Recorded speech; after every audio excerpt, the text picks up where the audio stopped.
Mic check, mic check.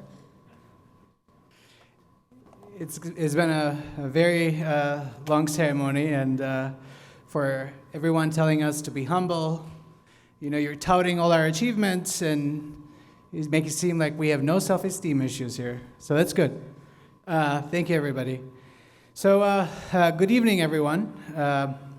Greetings, fellow graduates. Most of you are eating dinner. I am pleased and honored to have been asked to speak at our special event here today.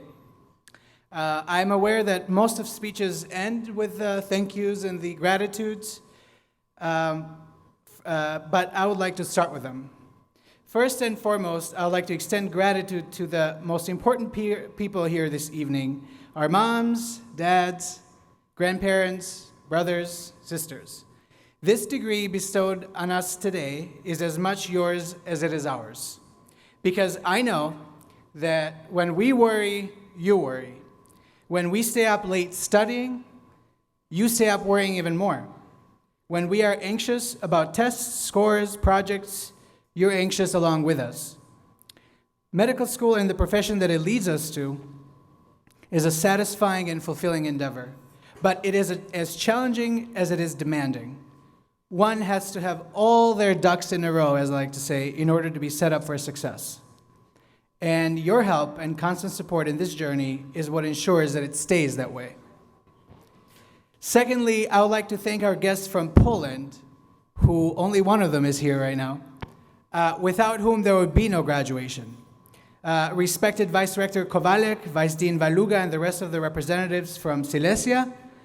Respected Rector Drop, Dean Zawuska, and the rest of the representatives from Lublin. Witamy Virginii. Dziękuję za przybycie na zakończenie naszych studiów.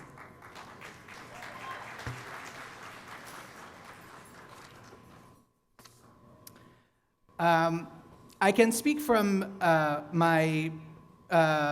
basically the translation to that was, welcome to Virginia, thank you for coming to our graduation. It wasn't much. I can speak from personal experience with Vice Rector Kowalek and her assistant, Dr. Agnieszka, as well as Dr. Waluga, but I'm sure this goes for Rector Drop and Dean Zawuska, that the fact that every year you cross the Atlantic, sometimes multiple times a year, for other meetings and events, it shows the dedication you have towards our program.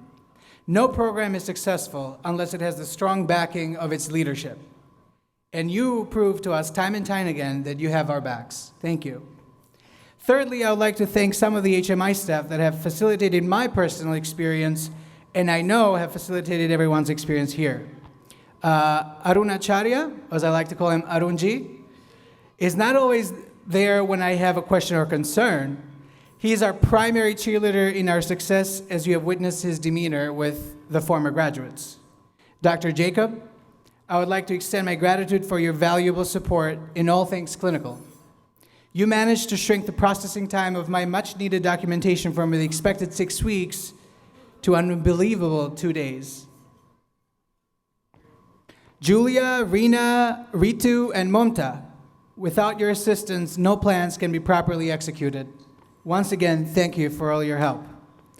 And finally, to us, fellow graduates, it is such an exciting time to enter the challenging, grueling, messy, satisfying, fulfilling, but utterly imperative field of medicine today. There's so much we have learned, and yet so much to discover. We are welcomed in a brotherhood of sorts, a profession that deals with the strongest of all things and yet the most fragile of all things, humans. Whether it is listening to a 102-year-old tell me about his long life story, helping a diabetic patient about to lose his leg to severe cellulitis, or treating a middle-aged man for HIV-related complications, I'm constantly reminded of the fact that in medicine, our medium of work is the human and all the intricacies that come with it. I once had the pleasure of being in attendance at a graduation where the FDA commissioner, Dr. Margaret Hamburg, gave a very inspiring speech. She piqued my curiosity when she quoted the poet William Butler Yeats. Though the leaves are many, the root is one. I hope that each of us will always remember that while the leaves of medicine are many, the root is one. And that is the imperative to advance human health for all. Whether we are treating individual patients as physicians, delving into the mysteries of life as a bench scientist, or addressing the broader issues of public health and health policy as government and health officials, we have the opportunity and the responsibility to be part of a whole that's greater than yourselves. I am too young to offer life advice, and I'm too early in my career to give you professional advice. As such, I'll refer to people who know more than me. Therefore, I would like to share you my favorite passage written by my favorite writer, Khalil Gibran, who describes perfectly my attitude towards our chosen career. And the writing goes, "You often say, 'I would give, but only to the deserving.' The trees in your orchard say not so, nor the flocks in your pasture. They give that they may live, for to withhold is to perish. Surely he who is worthy to receive his days and his nights is worthy of all else from you. And he who has deserved to drink from the ocean of life deserves to fill his cup from your little stream. And who are you that men should rend their bosom and unveil their pride, that you may see their worth naked and their pride unabashed? See first that you yourself deserve to be a giver and an instrument of giving. For in truth it is life that gives unto life, while you, who deem yourself a giver, are but a witness. I intend to make these words my life commitment, and I invite you, my fellow graduates, to join me in this quest throughout your careers as well. With that, congratulations on your achievement and God's blessings."